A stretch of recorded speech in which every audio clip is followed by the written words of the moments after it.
warrior's mindset is about conditioning the mind, body, and spirit. It takes practice, commitment, vision, goal setting, determination, sharp focus, respect, and discipline. Once you learn it, you can apply it to all aspects of your life. The warrior's mindset prepares you for the largest competition ever, the competition against self.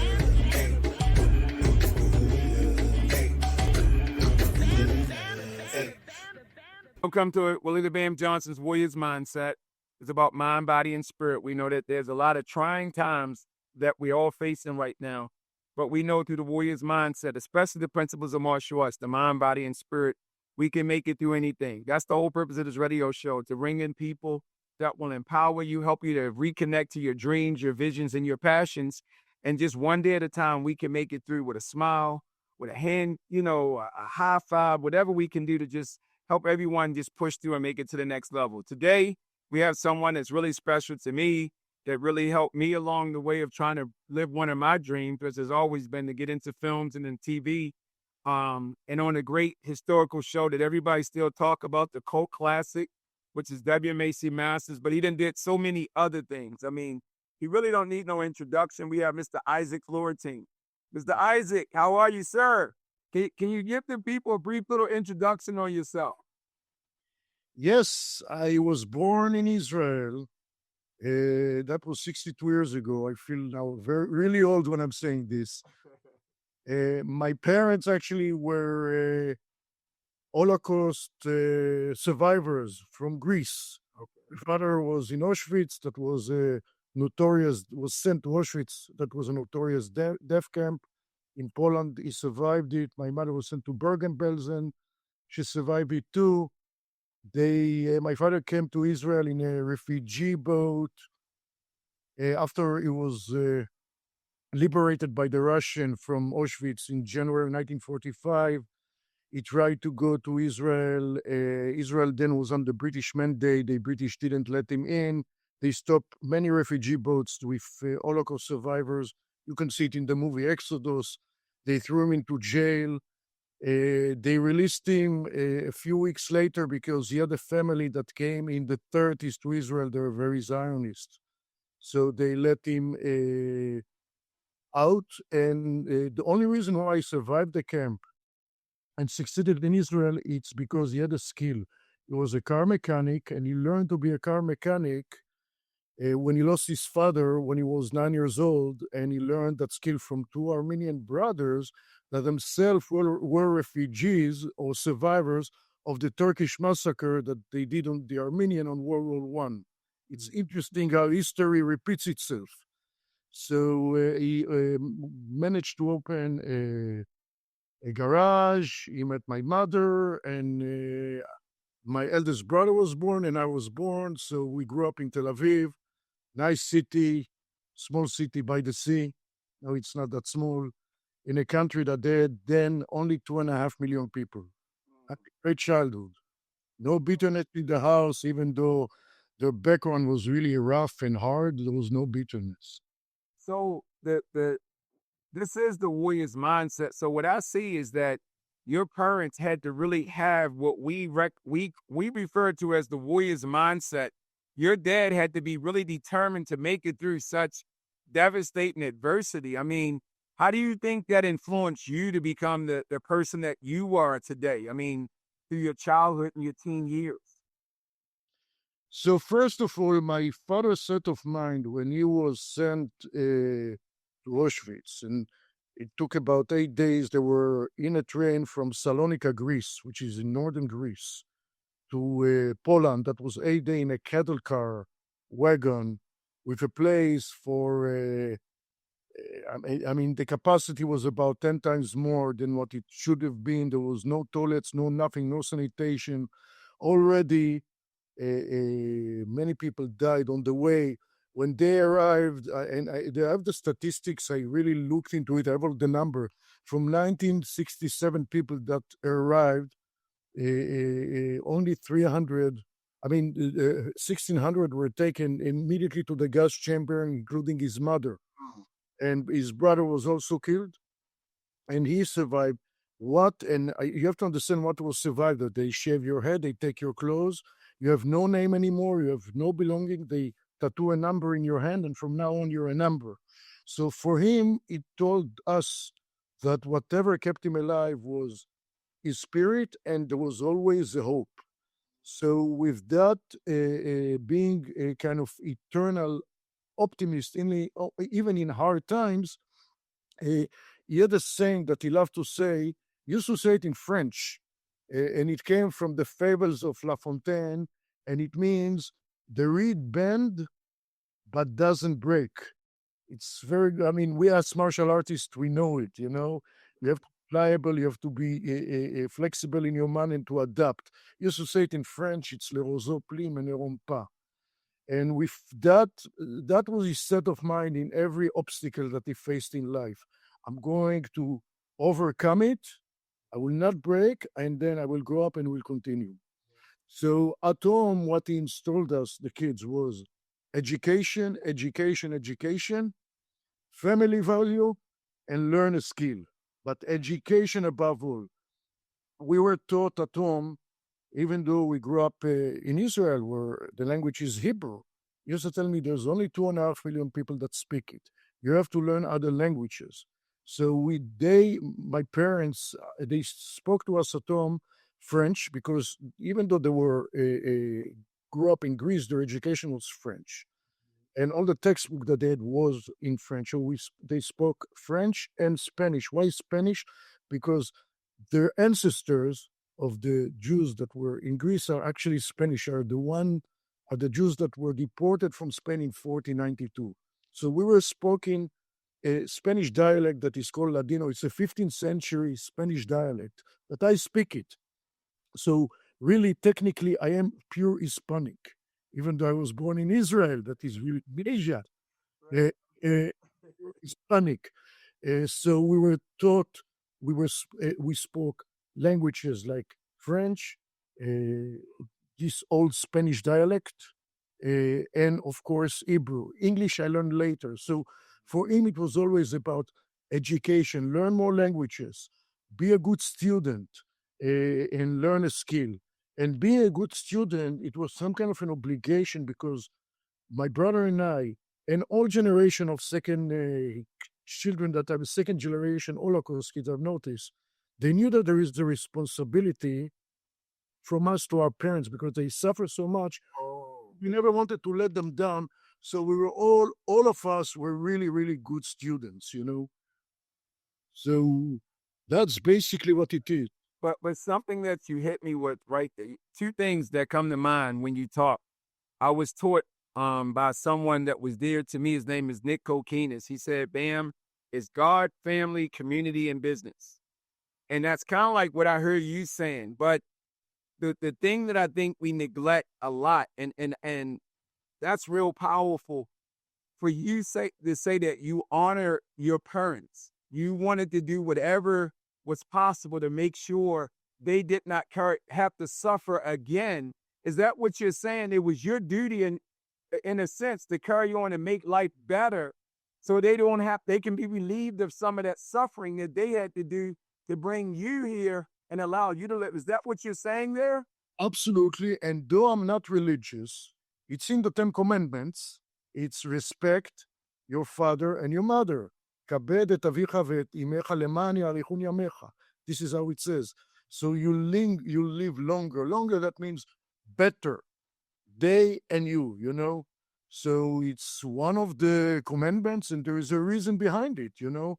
The reason is not only moral, is to have a good life, because if there is respect at home from you to your parents, from your parents to you, basically all the way that your life goes, it is in a positive way. It's really to get and gain positive life, you know. You know, I mean, this is about Isaac, but you're bringing out some powerful things. And when I think of that, I mean, many times people know my struggle and they know what we had to face coming up in a negative environment. But a lot of people don't realize that generation, like mine, we did those bad things because we wanted to do that. We wanted our parents off of welfare. We didn't like how our parents were being treated. But I think that how do you bring about clarity and personal accountability to a child? Because you're coming from one perspective that's a part of your history.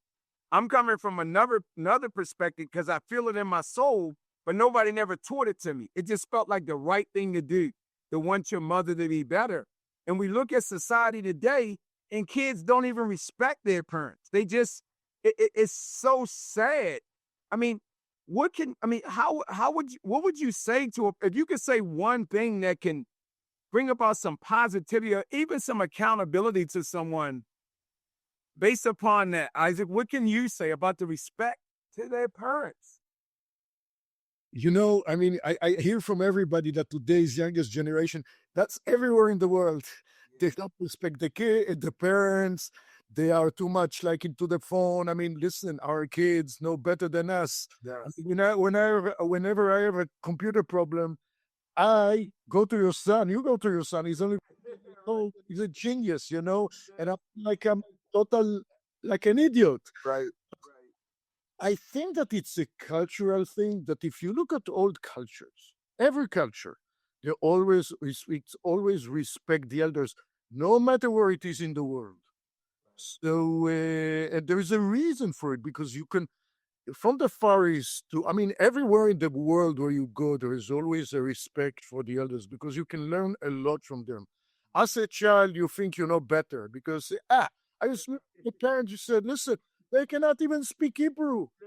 When they speak Hebrew, they have a terrible accent. Immigrants. I'm sure my kids hear me now. I have a terrible accent in English, and not a good English. It's the experience that they have in life. So is important. Also, look, it's a cultural thing because think about it. I'm looking at history, let's say 2,000 years of persecution. I said, okay, my parents were sent to the concentration camps. I mean, 6 million Jews died there. That's a third of the Jewish people were killed by the Nazis, by the Germans and their collaborators in Europe. That's third of the people. Right. Now, prior to that, they were speaking Spanish. Why? Because in 1492, they were kicked out by the Spanish king, Ferdinand and Isabella, the one that sent Columbus to the States, but they kicked out the Jews out of Spain. But prior to that, Jews were kicked out of France at 1390. And prior to that, they were kicked out of England at 1290. So you understand that history is about sometimes getting a blow. And the culture teaches you, okay, this is what it is. You got to adapt. You got to do the best you can with what you got. And listen, there's nothing like respecting the parents and helping the parents. Yeah. But and the good thing, and I'm glad you bring up about Messiah. One of the things that I do as a teacher and even as a parent, I try to listen and try to find a relationship. We grow together. When that line is crossed of disrespect, I try to do it in a manner that doesn't increase the pressure like negativity. It's probably like a breakdown in communication. How do you think that can play a better role than us just trying to be? Because they have something to say too. Like you said, I mean, come on. I couldn't be on Zoom if it wasn't for Messiah. Messiah, he's the genius behind the whole thing. So it's like you gotta see it from their eyes as well, just as much as we want them to see it from our eyes and our experience. I mean, what do you say about that? You're right, but it's hard because I have 4 kids, right? I mean, they're all adults, and many times I see things different than them. Right. They grew up in California. I grew up in Israel. I mean, my point of view is different. I'm an immigrant. They grew up in here. So, but I try. I'm not saying I'm succeeding, but I try many times when we argue or discuss to get into their shoes and to see things through their point of view, to understand it. It goes back to Sun Tzu. Sun Tzu said, if you know yourself, you'll win 50% of the battle. You know your enemy. I'm not saying that the kids are the enemy, but you know whom you're dealing with, you'll win also 50%. You know your enemy and yourself, you'll win 100%. So I know it's hard. It's hard for me. Listen, but sometimes you have to really, try to understand their point of view. Maybe you will not agree with it, but at least because you see it through their point of view, you maybe will have a way to argue with them in a way that they will start to see things from your point of view, and maybe the outcome will be different. Maybe they will do something or decide on something that I would like them to do. So I felt that the bottom line, the kids, they want to please the parents, even though they will argue with you. At the end, there is this respect that is instinctive respect, and will try not to go against the father or the mother. Okay. And do you think that martial arts, because you have you're a martial artist. Do you think that your training in the martial arts has helped you when we talk about being able to, like as Bruce Lee saying, I was talking to Mr. Wang yesterday from the TV show Warrior, and we were talking about the new book called Be Like Water, my friend, by Shannon Lee. Do you think martial arts has allowed you to be like water in the flow and adapt? Yes, but even more than this, and I'll tell you why. And it's good that you're bringing this point, because I've been training for many years. I started 50 years ago. Yeah, I cannot believe it. And I don't know, my parents were dead set against me training in karate. For them, and again, we're all a survivor. It's like boxing. You'll get hit, you'll get injured. We're totally against it. And my weapon to convince them was, I'm a good student. Give it to me. I'm a good student. They couldn't say anything about it. My father had one condition. Okay, keep on playing guitar. And I still play the guitar. Right. So, but because it was hard for me to get to get the opportunity to learn karate, I was about 12, 13 years old. I did a pact with myself. And the pact was, no matter what, I will never, ever, ever, ever leave it. I will always stick with it. Because and I know, it's hard to train sometimes. It's too cold. It's too hot. You want to see a movie. You want to go to see a matinee. You're too lazy. There's always excuses, and I always put the excuses outside. I took my bag, I grit my teeth, and I went and I trained. And usually, after the warm up, you always feel better, And after training, you feel fantastic. But I tell you what I learned from that all over the world there are people like you and me that are passionate about it. Now, why they're passionate about it? Because if you look at martial arts, it's an education tool that is amazing. Why? It teaches you to set realistic goals, because let's say you come and you train, and then you see one of the black belts and you look at them and you say, I will never be able to kick like this. But they tell you, no. You have to achieve this rank. So to achieve this rank, these are your goals. And you look at the goal and say, I think if I would stick and will train enough in a few months, with a little bit of hard work, I can achieve it. So you achieve this goal. Then you have another rank. And it's the same idea. It's about achieving realistic goals and systematic way to achieve them. So later you take the same approach in everything that you do. In education, you have to study something. So you break it down how to study, and you have the discipline to see it, to say, no, I will not go and make myself a milkshake or whatever. I will sit and I will study until I get it. And then when you apply it in your work, you say, no matter what, this is what I'm going to achieve. This is step A, step B, step C. So this is one thing. Then there is the other factor, and I call it the coffee factor. What is the coffee factor? Let's say I ask somebody for coffee. So they bring me black coffee in a mug. And I say, okay, can I get sugar? So they bring me sugar. Can I also get cream? So they give me the cream. Can I also please get a stir? They give me a stir. If you train in martial arts, when somebody will ask you for coffee, you'll bring him the coffee with the sugar, with the cream, and the stirrer. You'll see the whole picture because you try to achieve some kind of a perfection.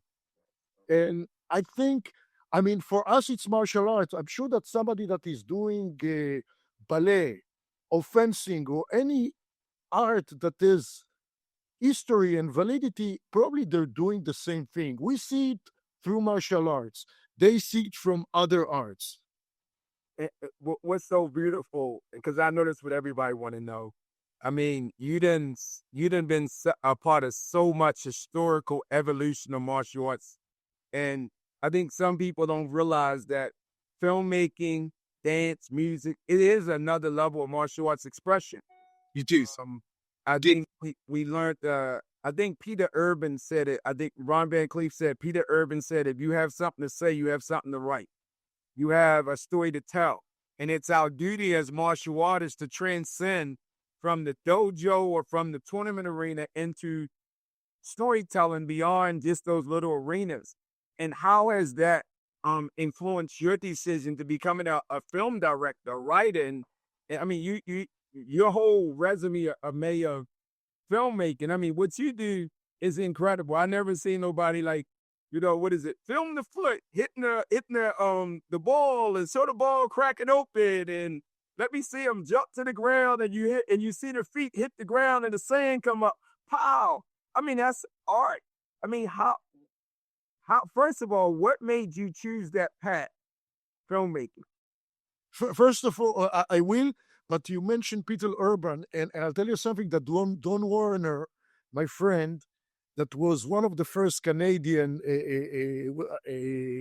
martial arts karate pioneers, and he was a friend of Peter Urban and also a student, and he told me what was Peter Urban's definition of enlightenment. And he used to say enlightenment, it's you and I, everybody is looking for enlightenment, but or to somebody that they save them from themselves and give them enlightenment. And enlightenment is under realizing that someone is you. Right. You saving you from yourself, is that what we say? Exactly. That's taking responsibility. So this is how it went with karate for me. Remember, I grew up in a country of 2.5 million people, homogeneous. I mean, it's like there were no people from the Far East, no people from Africa.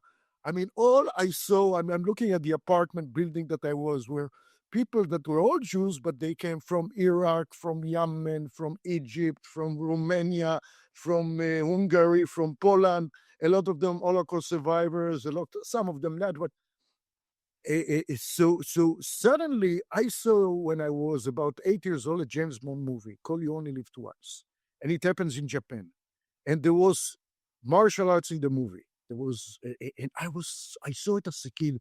I was fascinated. Right. I remember I was fascinated from the way that it was like quiet, and then there was like an explosion. It fascinated me.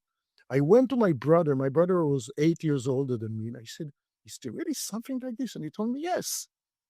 And he told me about karate. He told me about judo.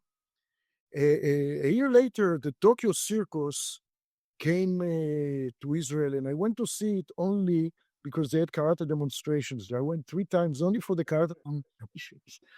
And I said, I want to learn it. I will do anything to learn it. A year later, they opened a dojo that was actually in a bowling alley close to my house. And this is where my parents, I told you the story, they let me train. At that time, this is like, now we're talking late 60s, early 70s, a few movies started to come that had martial arts. So it was Billy Jack. Later, I was fortunate to meet Bong Sohan. The Mechanic with Charles Bronson that had a karate scene with Atakubota. Melinda with Jim Kelly. Right. And you see these movies, but it's not martial arts movies, but there is martial arts in them. Right. And I always loved cinema, especially westerns. Nothing, I didn't get it yet. Then I saw Feast of Fury. The Chinese movie started to come. The first movie that came was Five Fingers of Death. I saw it. I didn't like it. It was too violent for me. And I was training by then. The level of martial arts there for me was very low. And it was too fantastic. I mean, the jumps and then the second movie that came was Fist of Fury, Bruce Lee, what was called in the States the Chinese Connection. Right. And I remember my teacher, my sensei recommended it. And I went to see it. And I never had an experience like this. When I saw the movie, I was walking back home, and I told it years later to Shannon when we worked on WMAC Masters. It was like I was walking on clouds. It was unrealistic. And I said, wow, I never saw something like this. I used to come with a folder and see the movie again and again and to write the techniques so I can try them in the dojo.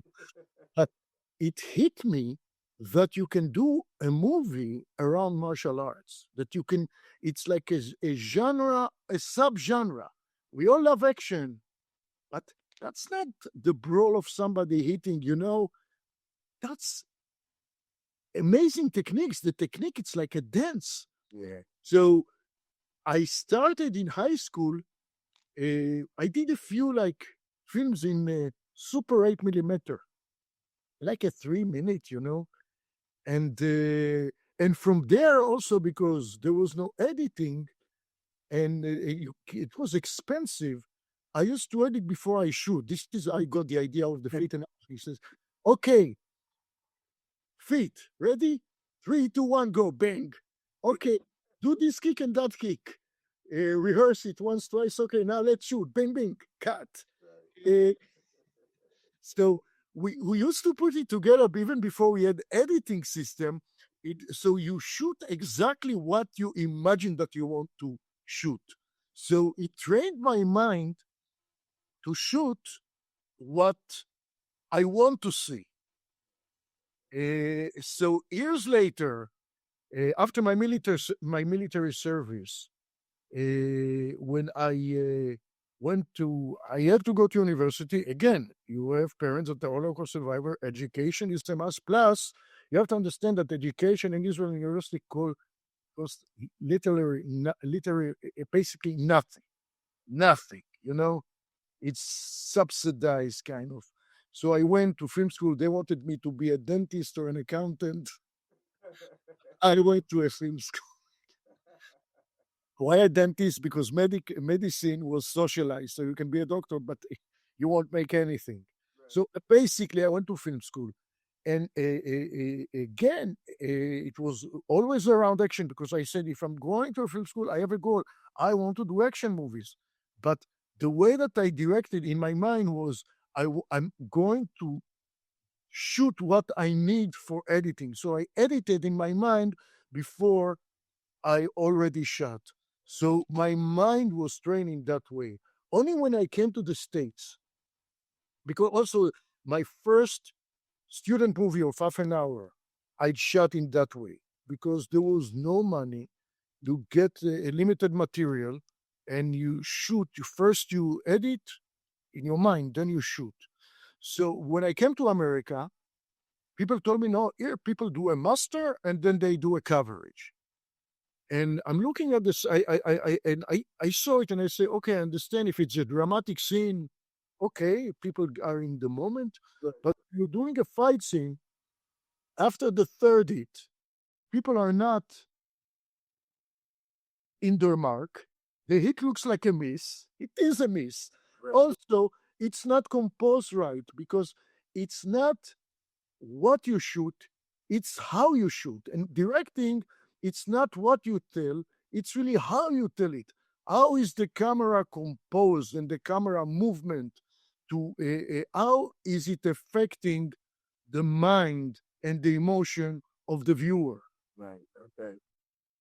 So basically, it's out of call it being poor with means, it taught me to first to edit and to know what I want and then to shoot it. There was a plus in the minus. You know, it's funny as you're talking.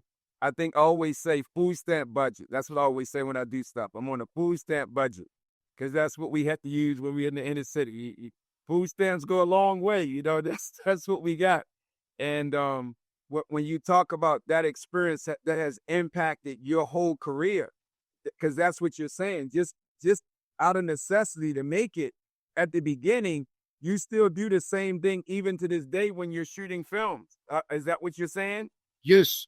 Oh, yes. But now, so here is something really interesting.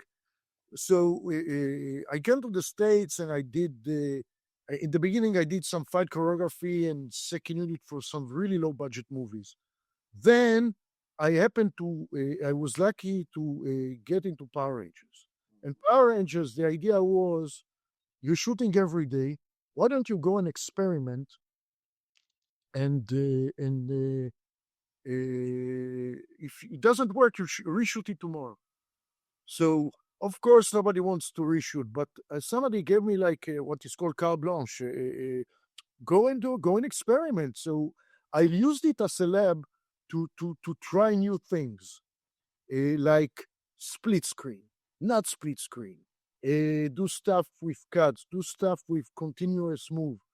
But then let's go to WMAC Masters. When I met Norman, our producer, Norman's idea was to make it like it's real. We know it's not, but right, the feeling. And I told him it's very hard to do it in martial arts. It's not like WWE because the hits should read. And I said, wow, that's really challenging. How am I going to make it look real? And I remember I was thinking about it. Then, by chance, my brother and his family came to visit us from Israel, and all the families went to Las Vegas. I'm bored in Vegas. I don't gamble and whatever. So I'm sitting and I'm seeing that is 1994 video games. There were like big screens with video games. And I saw a game called Virtual Fighter. And I'm looking at it and I'm saying, wow, they do everything in one shot.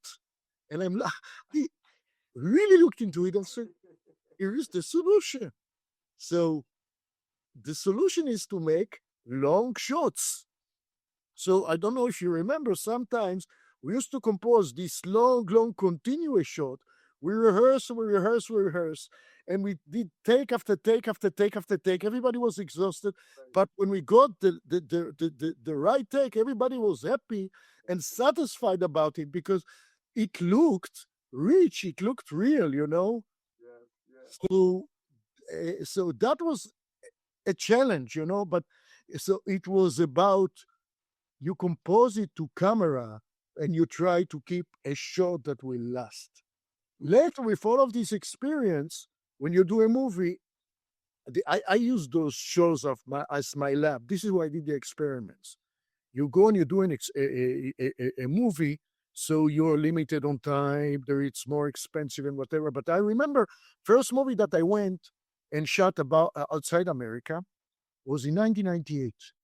Was in South Africa. So I'm going. I had a great crew. And I tell them, put the zoom lens. Everybody's looking at each other. A zoom lens? A zoom lens was a taboo. It's like, never use a zoom lens. I said, just go and put it. Don't worry. Right. So they look at the producer. The producer worked with me before. We did a movie before here with B. Zabka and Antonio Sabato Jr. and Amy Smart and Shannon Lee called High Voltage. And he told us, just listen to what they said. Pull the zoom lens. So, and then we did like this kind of a long dolly covering action. And it was very rare for them, strange for them, because they used to cover action kind of, well, let's put 3 cameras. This will capture this will capture that, and this will. And I said, no, one shot, you know, and we see all the movement.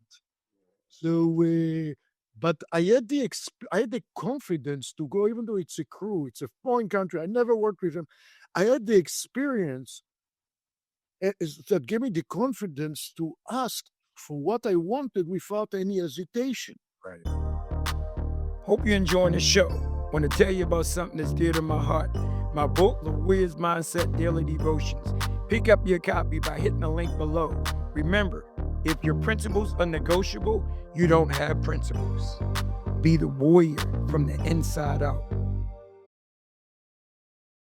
You know, when you say that, and I think, and I'm going to ask about the other movies and the great Scott Adkins and, Michael Jai White, but many people talk about WMAC Masters, and I just remember when it was almost like a competition if somebody had to do more than like 3 takes. Hakeem and all was like, man, you got to do push-ups. You did more takes. It was so much fun. Because it was the best martial artists at that time in the world of sports karate, but there were no egos. Everybody was willing to do the work. What was that experience like for you, Mr. Issac? Amazing. First of all, I think that the problem of the show, we were ahead of our time. The show came about 5 years or 7 years too early. Sadly, because we had great producer. Norman and Katie were they were visionaries. Yeah. And I remember things, sometimes something very simple. I'll give you an example. Once we had Hakim coming out and we were trailing with him, but I put a wide lens. Wide lens is distorting. So it makes things look to the extreme. So Hakim is walking, following his leg, and he was walking normal. But because it's a wide lens, the feet look like he's walking goose walk. And I tell him, Hakim, you walk like this. Easy push. And he's dying out of laugh and he's walking like this. And then you see the result and it looks good. You have to adapt to the lens, Go ahead. I'm sorry. I'm sorry. Now think about it. It's like somebody that is on pedestal today and is the guy that have the star to the next day is just a ninja. Yeah, that's right. Exactly. That's right. And that's what people don't. It's like we would fight to be a ninja for somebody else. It was like, nah, I'll be a ninja. And it was like you didn't really have to need that many other stunt people because people don't realize that the ninjas were the actual stars of the show. Except no egos. And that's the experience of you guys giving us a chance to put together the fight scenes. Trusting that we were what was that like? Just to give that experience to everybody and trust that we were going to do a good job with our own creativity. So first of all, I think that the beauty of it, they put all of us in the same hotel. So no matter what, we were 24 hours, So at this point, it's like it becomes a family. And the people. So, and I always used to say, I'm not going. It's like I used to ask, everybody, what is your favorite techniques? And in which leg you prefer to do it? So, because what you want to do is to choreograph something, and it's always we do it together. It's a teamwork, Right. So you will look your best. Your opponent will look the best. And of course, the camera, they will feature you the best, So it's a teamwork that everybody is collaborating to make it look the best possible. And we know it's just a show, so who cares who win or who lost? It's about the process itself, You lost today, tomorrow you win. Like I remember it was a line they say about tsunami. It went from hero to zero, from zero to. Oh, if you could think of two, as you're talking, I'm thinking of two favorite sayings. Who's that stupid ninja? Who's that stupid ninja? Right? That was her purse. Bro, the perfect shot. After, I don't know, and then the ninja walks in the middle. That's one shot. Then there was something, I think it was with Fuji, that the camera was doing some kind of a roll or a spin. It was a toupee, and it jumped, and there was like a bit, and then the toupee went back into frame, and like landed exactly where his feet were. Like you couldn't plan it better than that. That was amazing, you know.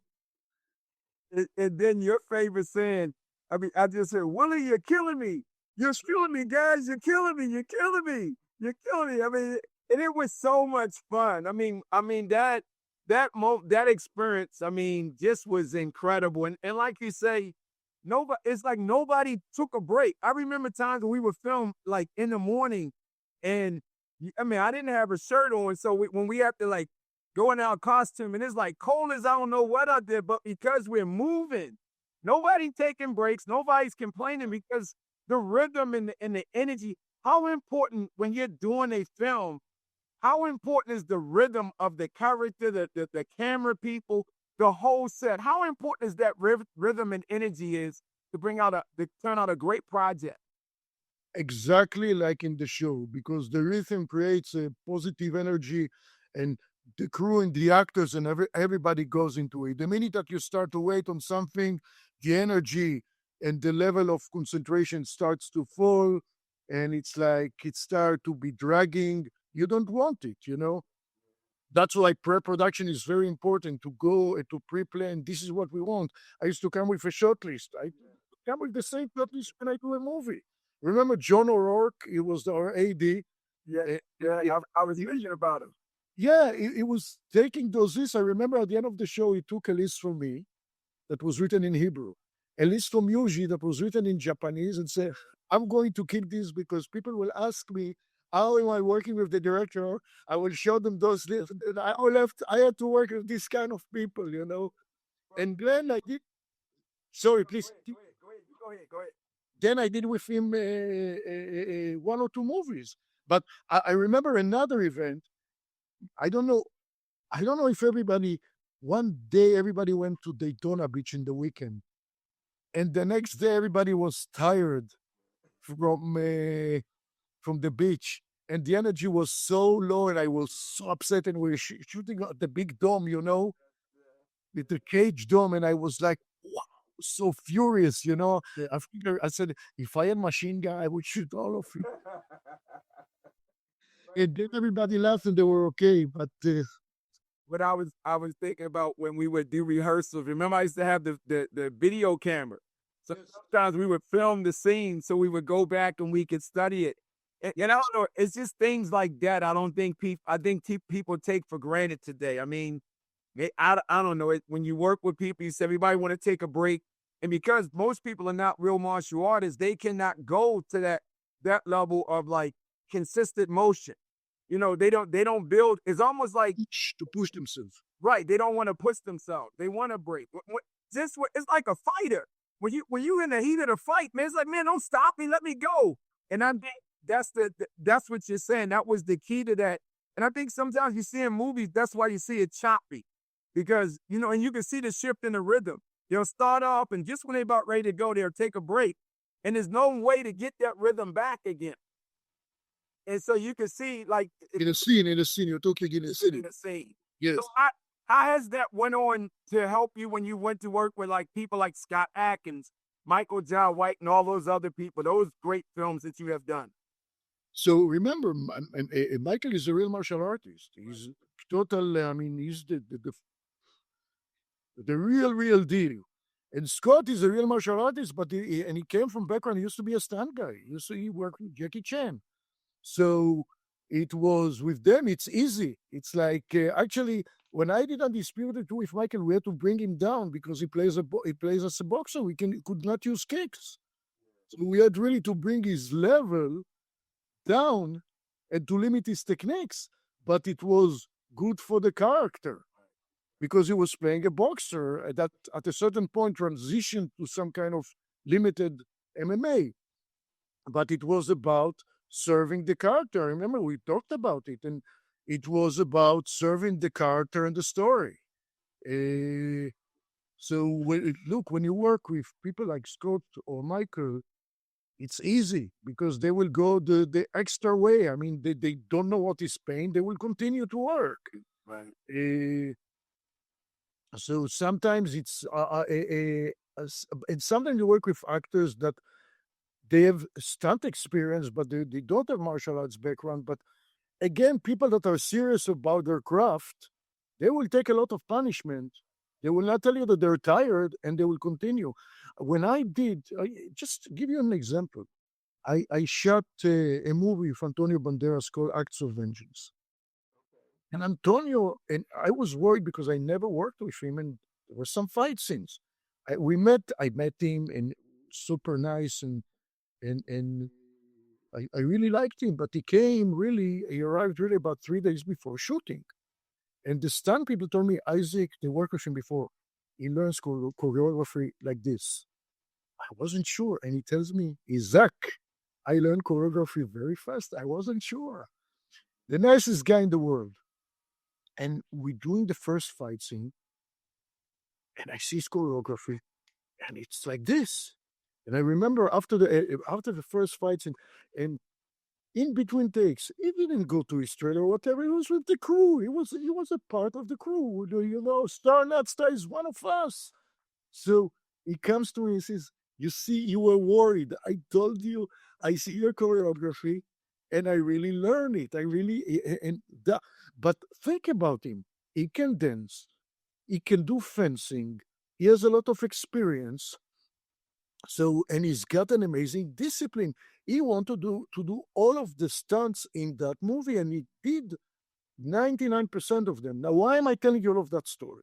The end fight is fighting, and there were two cars that were throwing their headlights with more headlights into the face of the two people fighting.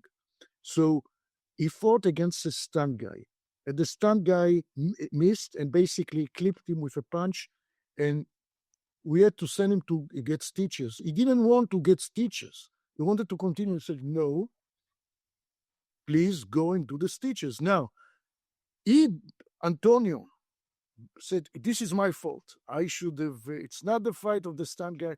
He took all the blame." So, was it right or not? No, but it doesn't matter. He's so much into the discipline, into his craft, that he didn't care. He didn't care. He came back with stitches and continued, and is disciplined not from martial arts, but from learning the discipline of acting and theater acting from very, very young age, and excelling it and seeing it as a discipline. Like we treat martial arts, this is the way that he treats his art. Discipline and going the full way and doing anything possible to do it. No, wanting to do more and more and more. Wanting to do all the stunts, basically wanted to be there for the whole process from the beginning to end, because he loves the process. And think about it, we're doing a fight scene. We love to do fight scenes because we're coming from martial arts background. Even though I always say it's the story and character. But for us, it's also to come up with a good fight scene. And we love that process. I think for me a lot. I mean, I say thank you again for, I know I never shared what I was going through and what I was coming from when I first started working with you. That was because I didn't have the confidence in who I was becoming as a person. But that experience have allowed me to branch out and do all the things I do today. And I think even with the call to action, that's what I wanted. It's called I call myself your student. You taught me how to fight on the screen. And what I want to do, as we go forward in the world, is to give kids and people that we work with a chance to experience that. To know that, man, if you want this, you got to be disciplined. There's no shortcuts. You can't be separate from, you can't be a star if you're not a part of the team. There's no individuality in team. We all are one big team. And we make the whole thing work together as a team, even the coach. And I think that's one of the things that we lack in our society. We don't have everybody working together for the end goal. So, and that's what you're talking about. And that's what martial arts is about. I mean, everything from the beginning, even with your dad, going all the way back to your parents. At the end of the day, is about contributing to the overall family dynamics, the team.